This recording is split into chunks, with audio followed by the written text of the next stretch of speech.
Olá, eu sou a Ana Luísa Prudente e este é o Planeta Cívico, com empreendedorismo de impacto cívico socioambiental. O Cívico é uma comunidade que trabalha para gerar um impacto positivo no mundo. O nosso podcast abre diálogos e dá força para as inúmeras transformações que estão acontecendo aqui e pelo mundo. Este episódio faz parte da campanha O Podcast é Delas, um projeto da Domênica Mendes e do Rodrigo Basso para incentivar a presença e representatividade feminina na podosfera. O episódio de hoje traz o Objetivo de Desenvolvimento Sustentável, ODS 10, que tem como tema central a redução das desigualdades, como, por exemplo, até 2030, progressivamente alcançar e sustentar o crescimento da renda dos 40% da população mais pobre a uma taxa maior que a renda média dos 10% mais ricos. Até 2030, empoderar e promover a inclusão social, econômica e política de todos, de forma a reduzir as desigualdades, independentemente da idade, gênero, deficiência, raça, etnia, nacionalidade, religião, condição econômica ou outra, garantir a igualdade de oportunidades e reduzir as desigualdades de resultados, inclusive por meio da eliminação de leis, políticas e práticas discriminatórias e da promoção de legislação, políticas e ações adequadas a este respeito. Reduzir desigualdades através da adoção de políticas fiscal, tributária, salarial e de proteção social. Melhorar a regulamentação e monitoramento dos mercados e instituições financeiras globais e fortalecer a implementação de tais regulamentações. Assegurar uma representação e voz mais forte dos países em desenvolvimento em tomadas de decisão nas instituições econômicas e financeiras internacionais globais, a fim de produzir instituições mais eficazes, críveis, responsáveis e legítimas. Facilitar a migração e promover a integração de imigrantes e refugiados à sociedade brasileira. E para falar sobre esse objetivo de desenvolvimento sustentável, convidamos duas referências. Carola Matarazzo, diretora executiva do Movimento Bem Maior, formada em Administração de Empresas pela Fundação Armando Álvares Penteado, a FAAP, ingressou na Liga Solidária em 2000 como voluntária. No ano de 2012, assumiu a presidência da Liga Solidária, onde ficou até 2018. Atualmente é conselheira estratégica da Liga, da Artesol e do Instituto Protea. Também é conselheira do Fundo Estadual de Combate à Erradicação da Pobreza e representante da sociedade civil no Comitê de Orientação. Givanildo Pereira, o Giva, CEO da Favela Brasil Express e coordenador nacional do Comitê Presidente de Rua, G10 Favelas. Iniciou sua trajetória em Paraisópolis em 2018, como coordenador de projetos na União dos Moradores do Comércio de Paraisópolis. Desde então, dedica-se a iniciativas para transformar a comunidade onde vive. Carola, Giva, olha, é um prazer enorme ter vocês aqui no Planeta Cívico. Muito obrigada por participar dessa conversa e para pensar aqui conosco, né, em soluções para um mundo menos desigual. Antes da gente começar essa conversa com o tema central do episódio, eu queria que vocês falassem um pouco sobre suas vidas mesmo, como vocês ingressaram nessa luta pela redução das desigualdades sociais. Pode ser? Pode, lógico. Boa noite, muito obrigada pelo convite. É um prazer estar aqui conversando com toda a comunidade cívico, com todos os ouvintes do podcast. Giva, é um prazer gigantesco te encontrar, mesmo que virtualmente, mas para discutir assuntos tão caros para a gente. E eu vou passar a bola e vou deixar você contar primeiro a sua história. Olá, gente, tudo bem? Ana, Carola, é um prazer enorme estar aqui podendo compartilhar um pouco de tudo que a gente faz, dessas experiências, inclusive de como que eu cheguei aqui.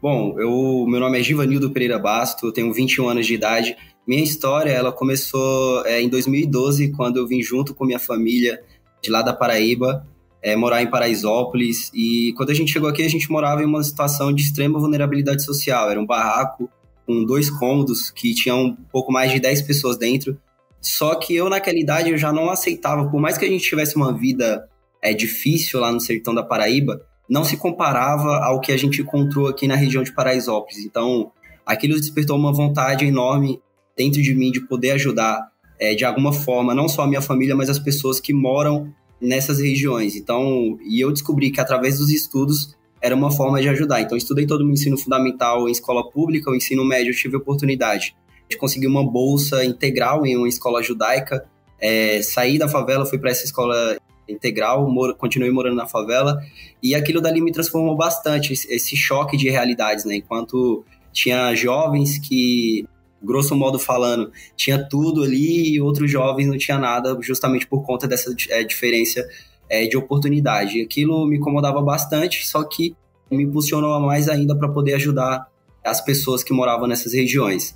Então, desde lá eu venho desenvolvendo projetos, empreendedorismo de impacto, que vai gerar trabalho e renda para as pessoas.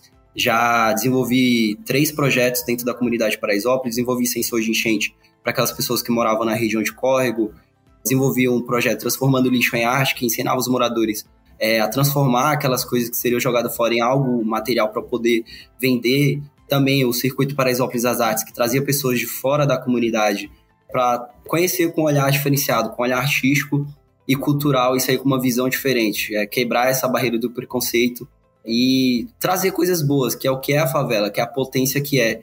E durante o ano de 2019, surgiu uma pesquisa do Instituto Outdoor Social que falava das 10 favelas mais ricas do Brasil, que em um ano tinha um potencial de consumo de 7,2 bilhões de reais. Então, o que a gente decidiu fazer junto ao nosso presidente do G10 Favelas, eu sou o cofundador, decidiu reunir essas favelas em prol do desenvolvimento econômico. Então, rolou uma reunião com todas as lideranças dessas favelas e a gente decidiu criar ações efetivas para poder desenvolver. Só que em 2020, infelizmente, veio a pandemia e precisávamos adaptar algumas ações, alguns negócios a esse momento da pandemia em que 70% da população foi desempregada, aquelas que estavam empregadas, e pessoas ficaram em situação extrema, mais vulnerável ainda do que já necessitando de cestas básicas, de emprego. Então criamos ações, desde distribuição de marmitas, distribuição de máscaras, iniciativa da ambulância, porque não entrava, antes da pandemia, não entrava ambulância aqui dentro da comunidade, e neste momento se agravou mais ainda. É um sistema de logística que era responsável por buscar as doações em empresas ou pessoas físicas que queriam doar, e a gente fazia a distribuição aqui dentro da comunidade. E o movimento dos presidentes de rua, que a cada 50 casas existe um morador voluntário. Então, esse morador voluntário ficava transmitindo mensagens desses moradores que estavam em isolamento dentro de casa, para que a gente pudesse ter um acompanhamento mais próximo e ver qual era a realidade dessa pessoa e qual é a necessidade dela. E a partir desse momento, surgiu também uma oportunidade, que foi desenvolver o Favela Brasil Express, que hoje é uma empresa de logística que traz a oportunidade do morador poder receber uma encomenda dentro de casa. Nos próximos dias nós vamos comemorar a entrega número 500.000. Já estamos em mais de 7 favelas no Brasil inteiro, levando a oportunidade do morador poder receber essa encomenda dentro de casa, e que se agravou muito mais ainda nesse momento de pandemia, e que além do morador receber essa encomenda na porta da sua casa, também gera trabalho e renda para outras pessoas, por exemplo, entregadores que moram na comunidade, pessoas que trabalham na parte operacional. Então, isso, além de quebrar essa barreira do preconceito, gerou essa oportunidade para outras pessoas que nunca tiveram a carteira registrada e que hoje pode ter essa oportunidade de se desenvolver dentro do mercado e ser agente da sua própria transformação. Porque além de fazer projetos sociais e de empreendedorismo de impacto para as comunidades, eu também atuo no sentido de incentivar outros jovens a poder seguir os sonhos deles, de que se eu der certo, ele pode dar também, porque ninguém nasce predestinado a dar errado. O que falta apenas são oportunidades, são pessoas que possam estar ali do lado para poder dar um empurrãozinho. Digo também políticas públicas, é óbvio, mas a gente que vive mais nessa situação, o caminho é muito mais longo de chegar, mas não é impossível, tudo é possível. Então, é um pouquinho do Givanildo, né, na real, do Giva Pereira, e agradecer novamente pela oportunidade, e que eu espero que possa muito mais inspirar outros jovens a seguir o seu rumo e ser agente da sua própria transformação. Maravilhoso, hein, Carola? Giva, tô até encabulada, cara, porque a sua história é legal pra caramba. A minha não é tão legal assim, até porque eu já tô com 55 anos e o melhor da minha história hoje é que eu sou avó do Martim. E isso mudou minha vida, mas deu mais garra ainda para eu conseguir no meu propósito, na minha escolha de trabalhar pelas transformações sociais desse país, dessa cidade, do meu bairro, da minha comunidade. porque eu quero realmente, para além dos meus filhos, deixar um mundo melhor, ou minimamente um legado aí para o meu neto. Eu venho de uma família católica, praticante, onde os valores cristãos sempre foram muito enaltecidos na minha formação, e hoje, olhando para trás, vejo quanto isso foi importante na minha trajetória. Eu estudei num colégio particular, eu, como diz algumas pessoas, né, fui aquela escolhida na loteria do útero, nasci numa casa onde eu tive a oportunidade de ter tudo, tive uma excelente educação, grandes oportunidades, mas eu acho que, para cima de tudo, o que foi determinante na minha trajetória foi uma educação baseada em valores, em empatia e principalmente em olhar para o próximo. Então, eu, quando acabei minha faculdade, hoje eu digo que eu fui empreender, né? Lá atrás eu dizia que eu tinha um pequeno negócio.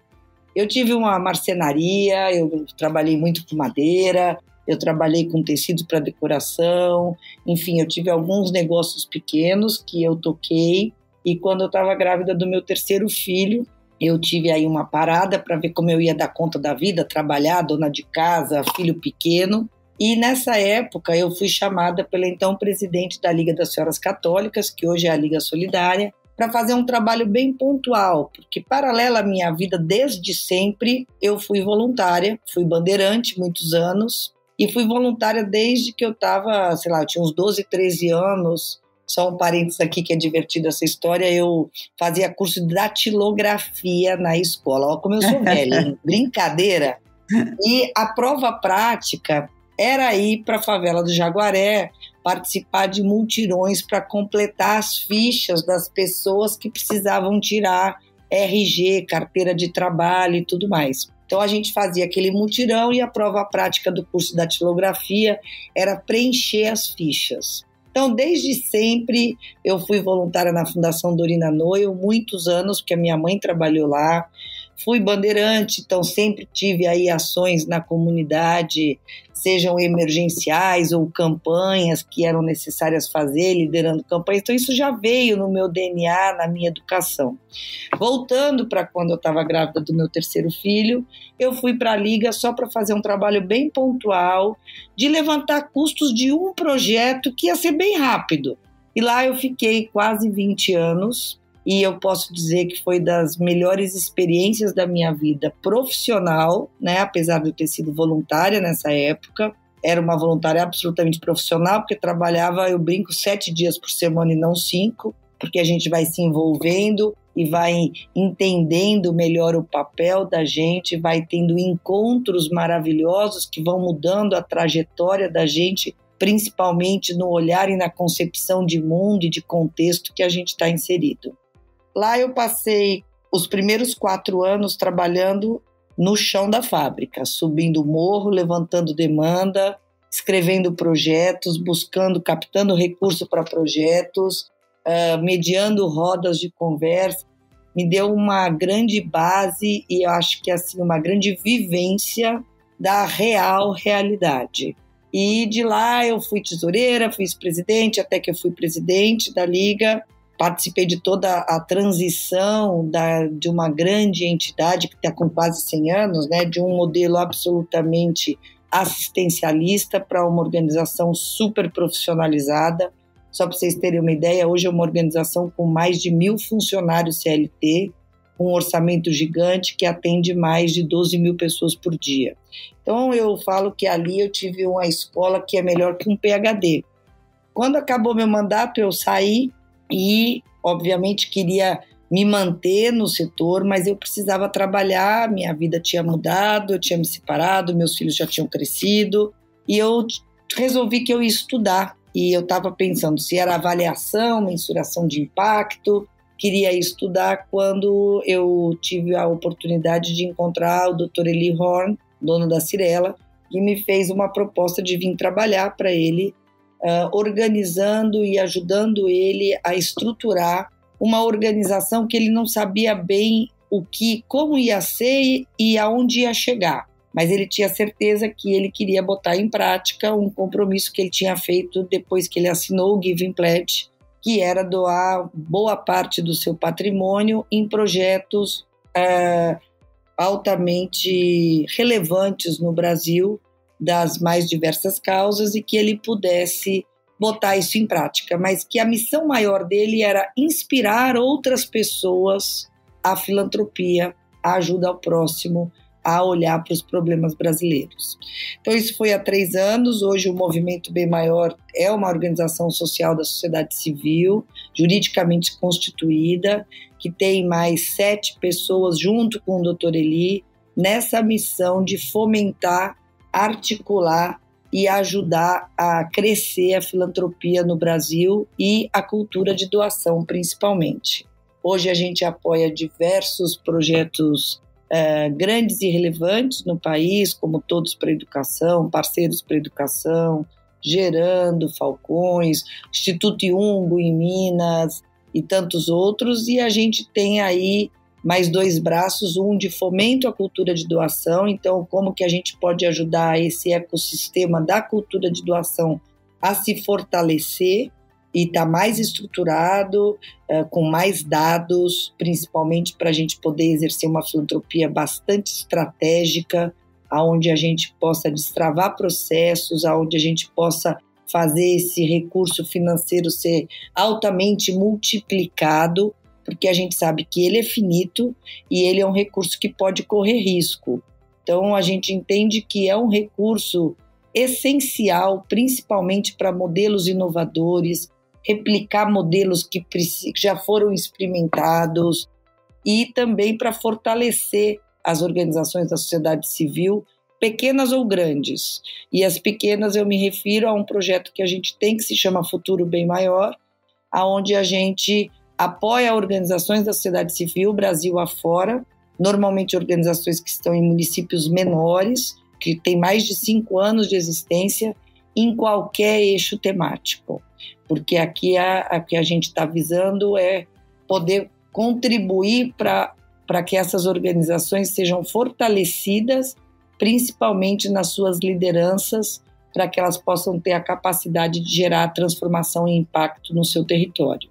Então, mais ou menos, essa é a Carola, uma apaixonada pelo setor social, busco todo dia aprender um pouco mais, principalmente nos encontros, porque eu acho que são esses os que nos trazem muita bagagem, muita curiosidade e muita vontade de poder realmente colaborar para um Brasil mais justo e aonde a gente possa ter uma vida onde a gente enxergue a justiça social nos 4 cantos desse país.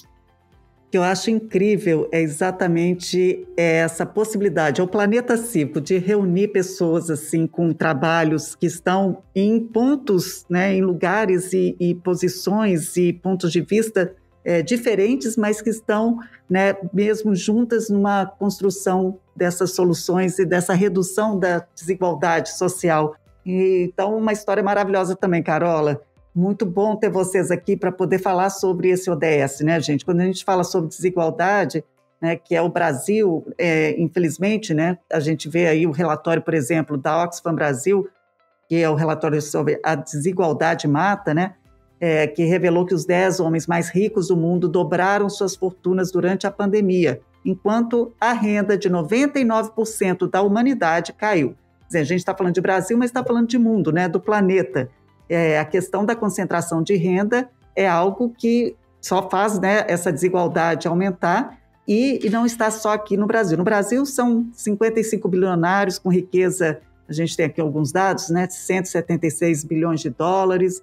Quando a pandemia foi declarada, o país ganhou 10 novos bilionários. Por que a gente está falando isso, né? Porque a gente entende que existe aí, sim, o que nós imaginamos como uma ferramenta para destravar, né, e criar soluções e fazer com que exista um equilíbrio, né, numa população que hoje, quando você pensa que 90% da população teve uma redução de 0,2% de acesso, enfim, não dá para a gente não parar e não se engajar em alguma coisa, né? Então, eu só queria que vocês trouxessem, então, um pouco do que, nesse momento, né, com esse retrato que a gente vê, a atuação de vocês, você, Carola, né, que está aí como você falou, do bem maior, à frente do bem maior, está totalmente ligada à filantropia, ou seja, você está lidando exatamente com neste lugar que tem essas pessoas que têm muito dinheiro, mas que, né, entenderam o papel delas nessa questão da redução da desigualdade, né? E o Giva está na ponta, gerando também, né, renda para aquele que está ali numa situação de vulnerabilidade. Então, a gente tem aqui a possibilidade de falar, a partir da experiência de cada um, fazer essa avaliação, né, desses dados e como é que a gente pode enxergar uma mudança a partir desse cenário. Quer começar, Giva? Eu posso começar. É bem interessante, assim, a gente olhando durante o dia a dia no nosso trabalho, eu que trabalho com público, assim, 100% de favela, acompanhando ali, mas quando a gente olha em números, consegue ter uma noção maior do quanto a concentração de renda está centralizada em um grupo ali, né?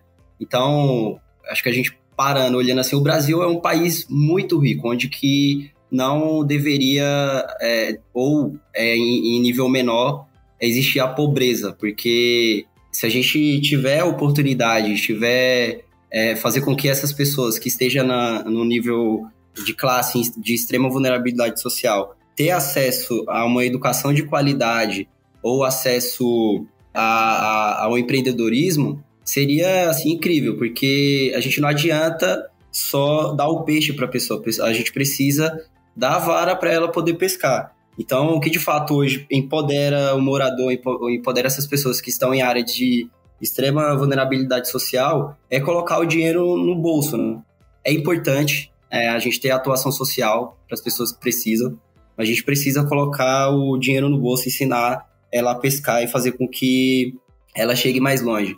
E também ter o apoio dessas pessoas que estão com concentração maior de renda, que é o que a gente aplica bastante aqui nas nossas iniciativas. Por exemplo, eu tenho uma empresa, que é o Favela Brasil Express, que é o capitalismo consciente, que 33% dos lucros da empresa é revestido para o meio social, ou seja, quando a gente tem o apoio dessas pessoas que são donos de empresas, são ricos, são bilionários, investindo no meio social, ela não vai estar só investindo no meio social, investindo na comunidade, ela vai estar investindo em si mesma, ou seja, vai estar trazendo um retorno para ela, porque quando ela desenvolve a sociedade, desenvolve favelas, ela vai estar sendo revestida para ela mesma, mas a gente não consegue hoje, essas empresas, esses grandes milionários não conseguem ter um olhar nesse sentido. Também vem a questão de políticas públicas, que é o que atrasa bastante a questão do desenvolvimento das favelas, porque quando o jovem ele tem uma oportunidade através de alguma política pública,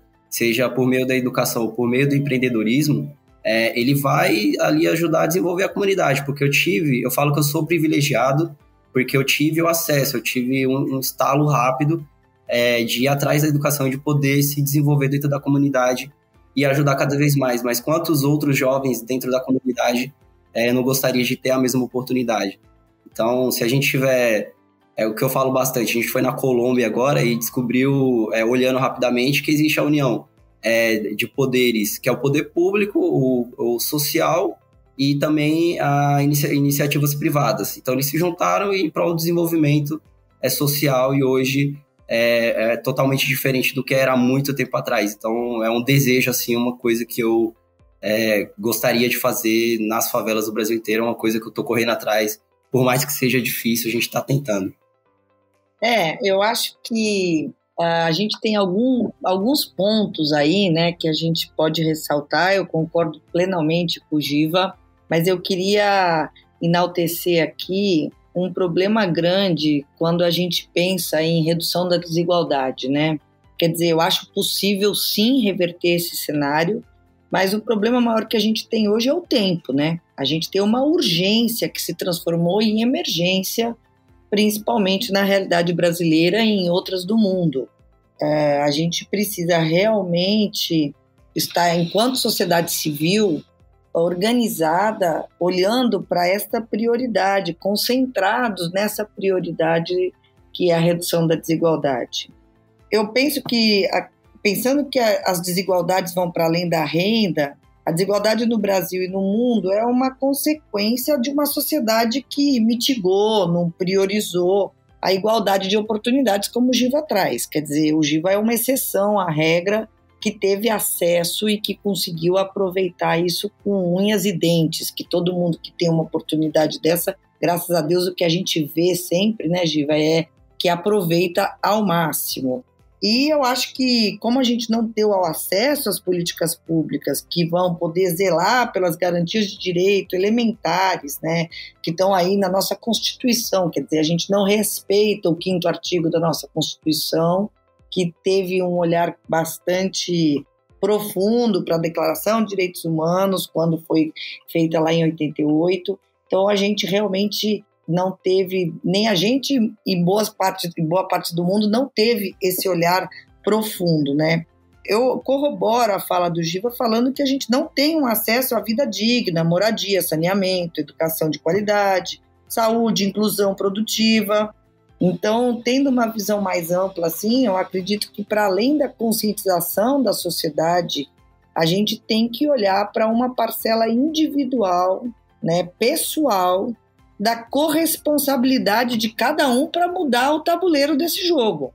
A gente precisa, com urgência, colocar em prática o exercício da cidadania, escolhendo bons representantes para a gente ter aí execução de planos de governo, né? Representantes que executem planos consistentes em prol de uma sociedade que traz demandas tão urgentes e tão emergentes. Esses planos de gestão pública de médio e longo prazo precisam ser olhados para que a gente possa desenhar políticas públicas mais robustas e que consigam lidar com a complexidade de todos esses problemas que a gente está olhando sobre o viés social e não economicamente, unicamente, né? Porque a gente fala aí da desigualdade, da renda, do milionário, da população vulnerável, mas a gente está falando aqui de falta de oportunidade, como o Giva trouxe.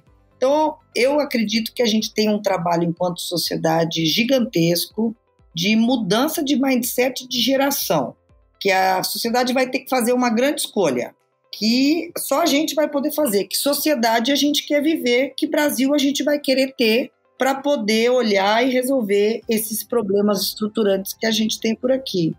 Eu acredito em que esse é um trabalho gigantesco, mas é possível, sendo que ele é transversal, multidisciplinar, é coletivo, é em rede, precisa estar articulado, tal qual a gente fez na pandemia agora. A gente mostrou aí que a gente tem essa condição de sociedade, de se articular e de fazer mobilizações para, como foram as campanhas e as ajudas emergenciais na pandemia. Quer dizer, a gente tem essa capacidade, essa solidariedade existe, essa conscientização das desigualdades existe. Por que a gente não põe isso em curso para trabalhar para uma sociedade mais digna, né? E aí eu estou dizendo desde liderança empresarial, política, comunitária, terceiro setor, a gente precisa se coordenar e trabalhar estrategicamente para superar esse desafio. E eu, particularmente aqui no Movimento Bem Maior, né, a gente olha para esse desafio com muita seriedade e pensando como a filantropia estratégica pode ajudar alguns setores, porque infelizmente os recursos são finitos, né? Mas principalmente como a gente pode levar esse pensamento de uma transformação social sistêmica que olhe para a base dos problemas e como esse recurso filantrópico pode auxiliar num caminho de um Brasil melhor. Muito bom isso que você falou, tudo isso, Carola, porque de todos nós, na verdade, né, como sociedade, independentemente do que você faz, onde você está, temos que ser ativistas, né, nessa causa que é de todos. Exato, Ana. A gente fica olhando, não, isso aqui é problema do governo. Não, isso aqui é problema da empresa. Não, esse aqui abriu na bolsa os recursos, então agora ele está agindo de tal forma. A gente tem sempre um dedo apontado para culpabilizar uma sociedade que, ao meu ver pessoal, está doente, né? Sim. E essa cura vai depender de todo mundo, é uma escolha. Então, assim, a gente não precisa culpabilizar mais ninguém. A gente precisa fazer escolhas corretas que possam ser coordenadas para a gente ter um Brasil melhor. Carola, muito boa a sua colocação. Acho que eu vou voltar um pouco o comentário que você fez, que é o Brasil tá doente, assim, acho que tá... Enquanto tem pessoas procurando culpados, pessoas apontando o dedo de quem tá certo, quem tá errado, tem outras pessoas que estão morrendo, estão passando dificuldade. Tem casos em comunidades que a gente atende que, assim, a pessoa já perdeu as esperanças de alguém ajudar ela, porque, não tem como, não consegue contar com alguma pessoa, contar com o governo, algo do tipo. Só que a gente, nesse momento e antes, a gente já atua em uma maneira e uma estrutura diferente. A gente não quer apontar culpados, a gente quer a solução. Quando nós vamos fechar algum tipo de parceria ou conversar com alguma pessoa, a primeira coisa que é perguntado para nós é qual partido ou quem você está apoiando. Então, fica meio... já tem essa questão de que a gente está procurando apoiar de algum partido. Não, a gente já fala, não, a gente não apoia ninguém, a gente é partidário, a gente não está procurando culpados, a gente está procurando a solução. Então, a gente está acostumado com isso, né? De pessoas estar brigando o tempo todo, deixando a favela doente, a favela morrer. Então, o nosso segredo é procurar a solução e não apontar culpados. Então, é um processo que é muito difícil para nós mesmos. Foi um processo gigantesco que a gente fez, um processo de mobilização enorme, que fez com que a gente conseguisse resolver algumas questões sociais e econômicas da comunidade para ajudar as próprias pessoas de dentro. É claro que esse trajeto fica muito mais difícil quando nós não temos políticas públicas, quando o empreendedor de favela, quando vai abrir algum negócio, é difícil de ter acesso ao crédito, é difícil de regularizar o seu negócio. Então, já começa a partir daí. E o tempo médio de uma empresa dentro de favela, de acordo com algumas pesquisas, de sobrevivência, de 3 anos. Então, quando a pessoa ela abre a empresa, ela não tem acesso a essa regularização, e quando começa a empregar outras pessoas, tem que ter outro tipo de acesso, outro tipo de impostos. Então, isso acaba que travando ela de poder subir, de poder fazer algo para transformar a si e a própria comunidade. E no que diz respeito, eu digo que eu sou privilegiado, eu digo que eu sou mesmo porque eu participei de um processo seletivo em que tinham 40 vagas para 3 mil jovens de dentro da comunidade de Paraisópolis. Eu fui um sorteado assim, entre 3 mil jovens que queria ter a oportunidade que eu tenho, que eu tive também, vou ter bastante ainda, mas queria estar lá, queria estar podendo aprender. Então, acho que falta muito essa questão da oportunidade deles poderem ascender socialmente, poder estar mostrando, porque tem muitos talentos dentro das comunidades e que o que precisa, a única coisa, é de uma oportunidade. Giva, só queria pegar um pedacinho da sua fala que eu acho super importante, e foi essa pergunta, né? Que partido você é? Outro dia eu escutei algumas pessoas perguntando isso para uns amigos meus também, que trabalham, líderes comunitários, e eles deram uma resposta que para mim foi a melhor. Olha, eu sou do partido que tiver no poder por um único motivo, eu vou conversar com todo mundo, porque eu estou aqui não pelo partido ou pelo político, eu estou aqui batalhando por políticas públicas que venham de encontro às demandas que a gente tem, que as populações mais vulneráveis, que as periferias precisam ser resolvidas. Sim. O partido que a pessoa não estou nem aí, eu estou aqui nesse gabinete para resolver questões de demandas sociais. Exato. E é isso mesmo, você está certíssimo, a gente não tem partido, nosso partido é o Brasil, nosso partido é Justiça Social, nosso partido é lutar por aquilo que mais precisa ser feito naquele momento.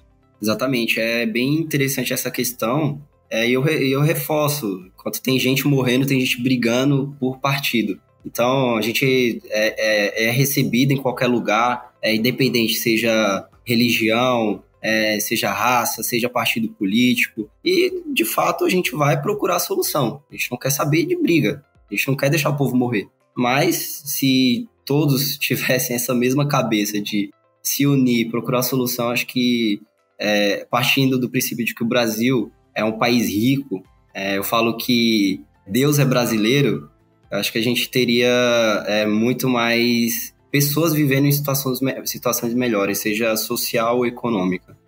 Sem dúvida, e eu queria trazer aqui um ponto também, quando a gente fala de Brasil, né, a gente não tem como falar desigualdade e não citar a questão racial, que o país que tem 56% da sua população é negra e tem aí, né, os negros representam, de acordo com o Instituto Brasileiro, né, o IBGE de Geografia e Estatística, os negros representam 70% do grupo abaixo da linha da pobreza, né? Então, acho que a gente falar aqui, dentro desse, da ODS 10, né, como Brasil, a gente tem que olhar para isso, né, pensar como é que a gente pode construir uma sociedade mais igualitária, né, dentro dessa estrutura que hoje reproduz um racismo que está aí, né, desde sempre. Então, quais estratégias vocês poderiam trazer aqui, né, como uma proposta, estratégias antirracistas, né, para combater essa situação? Bom, é uma pergunta mais cabeluda que a outra, né? E você quer que a gente responda assim, Ana, em 10 minutinhos, assim, passa. Não, uma ideia, só ativar isso, né, para a gente refletir, entender que esse ponto, né, está aqui na nossa base quando você olha para o país, né? Com certeza. Eu vou me permitir filosofar aqui um pouco e vou deixar o Giva me trazer para o chão, para a terra de novo. Falou, Giva? Olha, eu entendo assim que o racismo é estrutural na nossa sociedade, né? E ele precisa ser amplamente compreendido por todos. E eu só vejo no fronte um caminho evidente, que é pela educação. Eu acho que assim, a gente tem que escancarar diariamente o problema, como tem sido, e mais, para que ele possa ser debatido, conversado, compreendido, visto, né? E aí é uma comunicação clara dos fatos, sem nenhuma tendência, sem viés, para a gente poder ter uma ampliação de consciência do papel de cada cidadão e da urgência de encarar esse problema. A gente não pode negar fatos, dados e muito menos o sofrimento alheio, né? Eu ouvi uma analogia outro dia que eu gostei, o Giva depois pode me dizer se é boa ou ruim, mas que assim, para a gente construir qualquer coisa, a gente precisa de tijolo, areia, cimento, etc.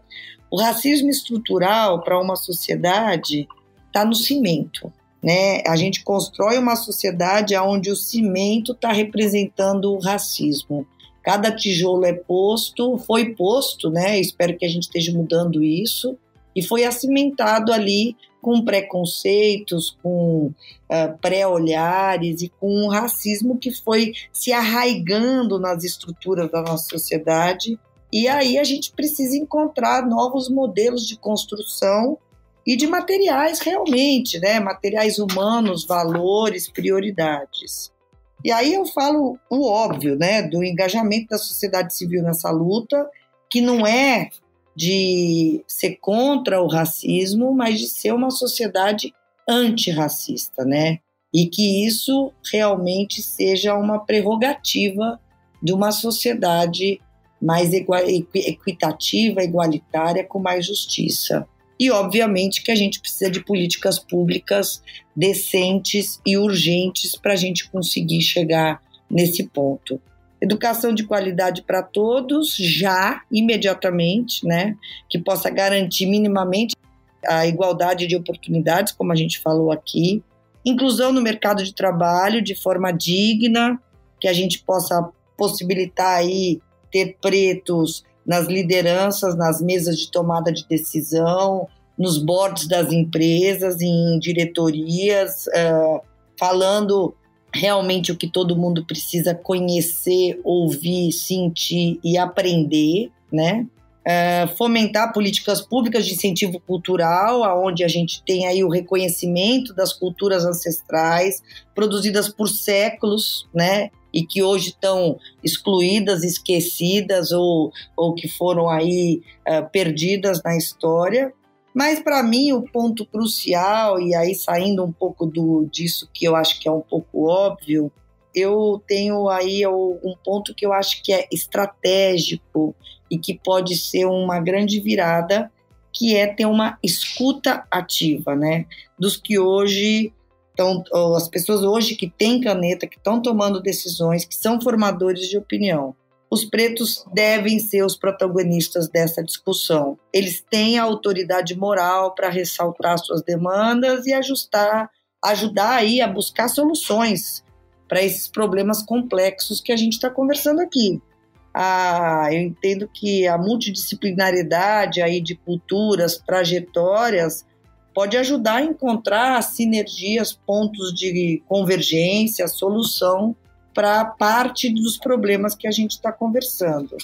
E, na minha opinião pessoal, assim, agora é a Carola que está falando, não é representando bem maior, nada disso, eu acho que, assim, como uma mulher branca hétero, eu acho que a gente precisa ter a humildade de reconhecer as atrocidades históricas e mudar de postura e fazer dessa uma só pauta de união para a transformação social necessária.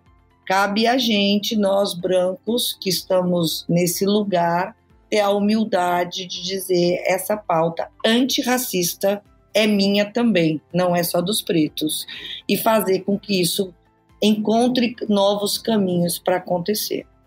Muito bom, muito bom. Eu estou totalmente de acordo, já antes de você falar, Giva, mas até entendendo, né? Porque eu também, como mulher branca, hétero, e aqui vivendo uma experiência voltada para o impacto, a gente tem que entender que a gente, né, para fazer a mudança, essa pauta tem que ser nossa, porque senão é como, por exemplo, esse ano de eleições. Qual é a representatividade de pessoas negras que a gente tem, né, no âmbito do poder público? É muito pouca, né? Mulheres, imagina mulheres negras. Então é um ano para se pensar nisso, porque para a gente fazer mudança, a gente tem que dar o lugar a quem pertence, a voz, a gente tem que estar na escuta e dar o lugar para aquelas pessoas que têm a moral, né, e a vivência para falar sobre o assunto. Ana, até porque, assim, se a gente está falando aqui de justiça social é para brancos, pretos, amarelos, azuis, roxo, é para o arco-íris inteiro. Então, a gente tem que dar espaço para escutar todas as demandas, elencar prioridades juntos, porque a gente sabe que a gente não vai ter nem recursos econômicos, financeiros, nem humanos para fazer tudo de uma vez só. Mas eu acho que o ponto principal aqui, que eu friso, Giva, é que nós precisamos ter a humildade para aprender e deixar que os pretos sejam os grandes protagonistas dessa história, com todo o suporte dos brancos que humildemente precisam aprender e entender toda essa realidade. Exatamente, eu concordo assim, totalmente. E a gente tem um grande exemplo disso, compartilhando aqui com vocês agora, que é o Gilson Rodrigues. O Gilson Rodrigues é baiano, é negro, e hoje ele construiu tudo isso ajudando as pessoas, sendo protagonistas da sua própria história. E ele conta bastante, assim, pra gente o quanto que essa questão do racismo interferiu, assim, 90% da trajetória dele, quanto que ele precisou batalhar mais ainda, trabalhar triplicado, fazer, assim, fortemente isso, para chegar até aqui onde que ele está. Assim, eu concordo, Carola, na questão que você falou, que é reconhecer que o racismo é um problema estrutural. Sim, adotar a postura institucional antirracista. Não adianta a gente ter o problema e esconder o problema. A gente tem que falar sobre o problema, tem que discutir sobre o problema, voltar lá atrás na história, qual a raiz desse problema e mostrar como tudo começou, e a partir daí criar ações efetivas para fazer essa desconstrução, essa luta antirracista. E vai muito também, Ana, que eu concordo, que é de unir forças. Eu acho que a gente não deve, por exemplo, pegar uma luta que é comum só a mim. Não, eu tenho que ter uma luta que é comum a pessoas que vivem ao meu lado, pessoas que vivem na comunidade, mesmo que eu, que assim a gente consegue chegar mais longe, que a gente trabalha aqui também, que é na questão de unificar forças. Então, quando eu sou pardo, sou hétero também, e assim, eu luto por todas as brigas. Assim, claro, eu não vou poder falar para uma pessoa que é negra, não, eu posso agregar força e apoiar de alguma forma essa pessoa. A luta LGBTQI+, também eu posso agregar de alguma forma na luta dessa pessoa. A gente não precisa ser contra, a gente tem que ser a favor dessas lutas, a gente tem que estar junto, estar brigando. Isso não vai mudar a sua história, isso vai ajudar muito mais. Então, acho que dentro da empresa, a gente aqui adota políticas que não vamos olhar para a cor, não vamos olhar, assim, claro, em um grau de qualificação, a gente tem que olhar qual o potencial da pessoa, o que ela tem a oferecer, que é o erro de muitas empresas. Olha a pessoa, olha primeiro para a cor. Não, a gente não olha para a cor, a gente olha o que essa pessoa pode oferecer dentro da empresa. Então, dentro de políticas, a gente pode incluir programa de diversidade, que eu acho que é importante trazer a discussão, trazer a inclusão dentro dessas empresas. Acho que não destratar a pessoa pelo fato da cor dela. Acho que, pelo contrário, a gente tem que voltar no contexto histórico e ver o porquê que essa pessoa, por exemplo, tem muita gente que vem discutir comigo, eu sou leigo assim, nesse tipo de discussão, mas tento colocar algum tipo de opinião. Por que existe cotas dentro das universidades se a gente está brigando por uma coisa antirracista e isso coloca o negro, não sei o quê, enfim, inventa um monte de história. Aí no final fala, não deveria existir cota, porque isso faz com que exija mais racismo. Não é, ao contrário. A gente está tentando trazer a oportunidade de uma pessoa que, de um contexto histórico, está aqui agora e é julgado por aquilo, pela sua cor simplesmente. Existe até um teste, eu posso estar errado, mas assim, dentro das empresas, eu vi um teste que uma empresa fez um teste às cegas, né? Assim, conversou com a pessoa, mas sem olhar a cor, olhar qual partido, acho que entra até na questão de partido também, qual a orientação sexual dela, e assim, fizeram simplesmente pela pessoa estar falando e viu que não interferiu em nada assim, nas relações no sentido de contratação. E ter, de fato, esse desbloqueio de mentalidade, né, através da educação, que é trazer o assunto com mais força dentro das empresas para discutir e dentro das próprias escolas, não simplesmente através de livro de histórias contando a cronologia do desenvolvimento do Brasil, e aí chega um período lá, que é o período de escravatura, aí ponto, aí passa já para outro período. Não, acho que tem que estar discutindo constantemente isso, entender qual o problema e da onde partiu e como que a gente pode resolver isso unindo forças, todo mundo junto. É isso mesmo. Eu acho que você traz aí, Giva, um ponto muito importante, que é antes de ouvir, antes de compreender, antes de qualquer coisa, o que vem na frente é a cor da pessoa ou a sua condição social, né? E isso aí é uma sociedade de preconceitos.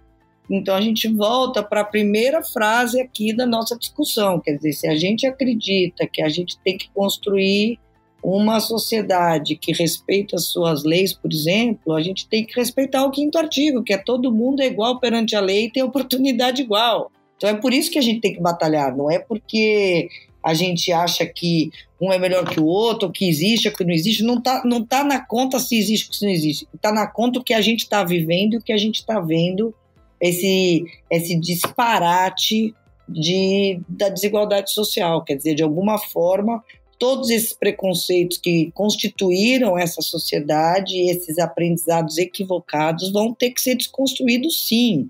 E está na mão de todo mundo fazer isso. Isso aqui tem que ser um levante social para que isso possa acontecer.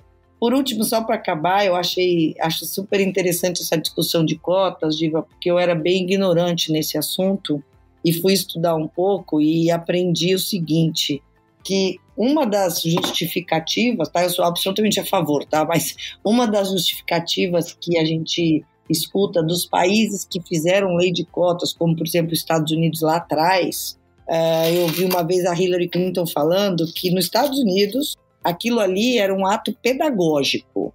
Quer dizer, a sociedade tinha que se acostumar que aquilo ali ia ser uma coisa normal, que todo mundo tem que sentar um do lado do outro e todo mundo tem que ter oportunidade. Se a sociedade não consegue oportunizar isso, então nós vamos virar uma lei até que todo mundo entenda que isso é o que tem que acontecer. Então, que era quase um processo pedagógico, seja para tomadores de opinião, de decisão, seja para o que for.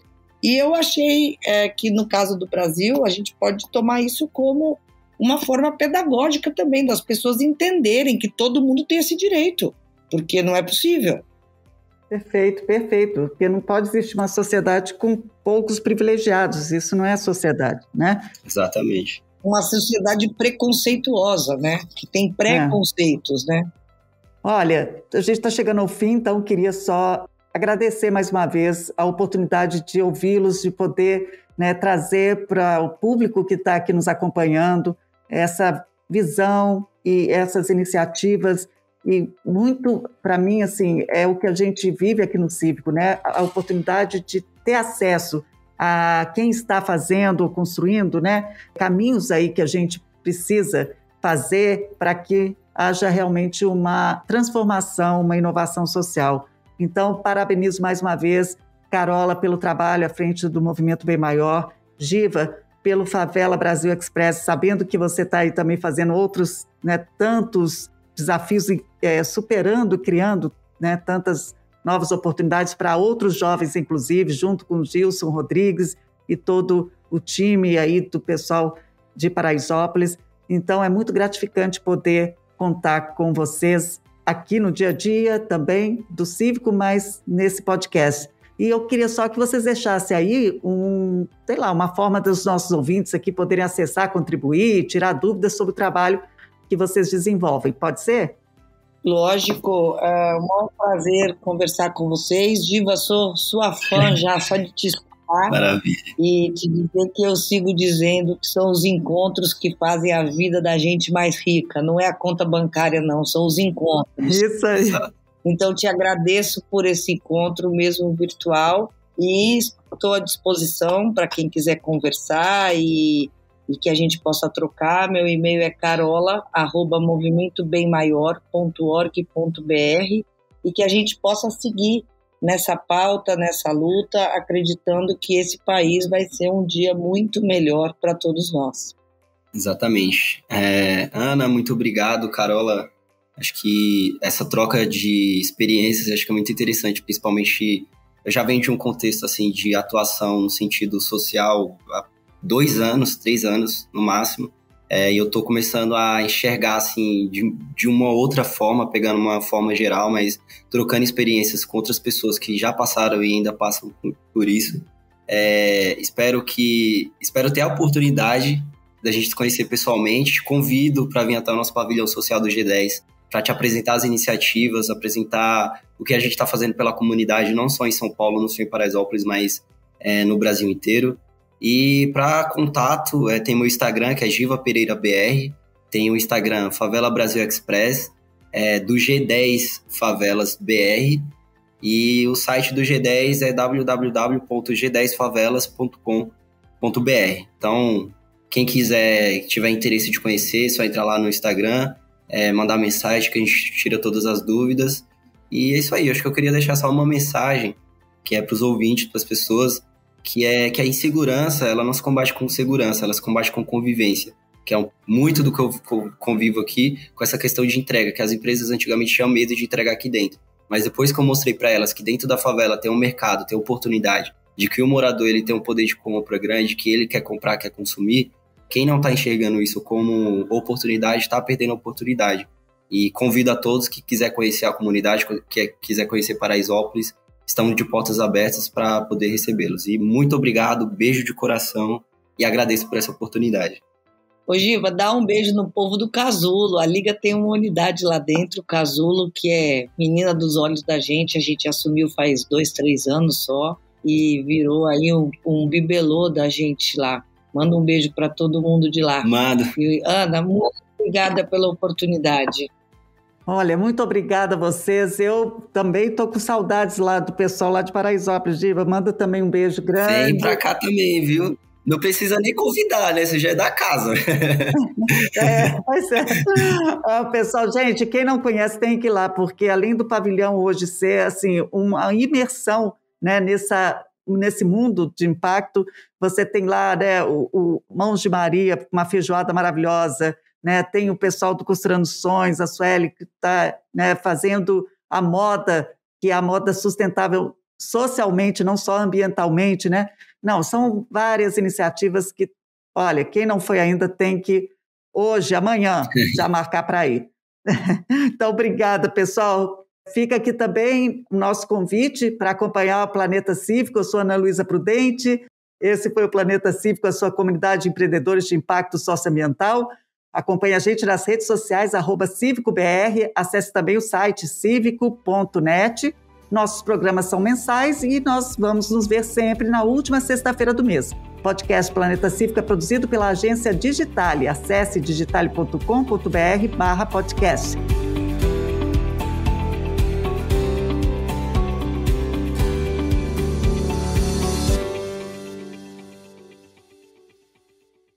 Apresentação Ana Luísa Prudente, direção Samuel Leite, produção Tata Finoto, roteiro Júnior Pomponê, assistência Renato Taioba, edição Guilherme Silva e este é o produto Digitale Content.